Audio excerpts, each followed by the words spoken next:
ছোটবেলা থেকে শুনে আসছি এক ওয়াক্ত নামাজ ছেড়ে দিলে 2 কোটি বা তার চেয়ে বেশি সময় জাহান্নামের আগুনে থাকতে হবে, এটা কতটুকু সহি?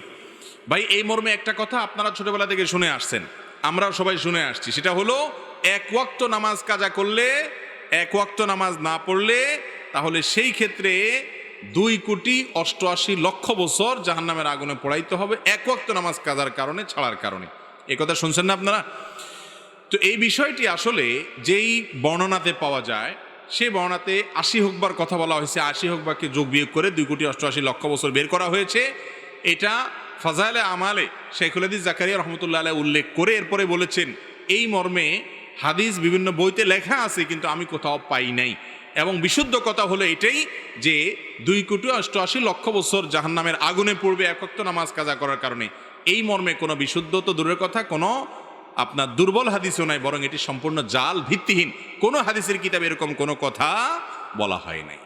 তবে এর মানে এই না যে তাহলে তো নামাজ না পড়লেও চলবে, ব্যাপারটা সেরকম না। নামাজ না পড়লে জাহান্নামে অবশ্যই যেতে হবে, তবে সংখ্যাটা কি হবে, এর বেশিও হতে পারে, এর কমও হতে পারে। আযাবের সংখ্যাটা এরকম ফিক্স যে সংখ্যা এখানে বলা আছে এরকমটি হাদিসে বর্ণিত হয় নাই, এর চেয়ে বেশিও হতে পারে, কমও হতে পারে। জাহান্নামে যাওয়ার মৌলিক একটা কারণ হলো নামাজ ত্যাগ করা।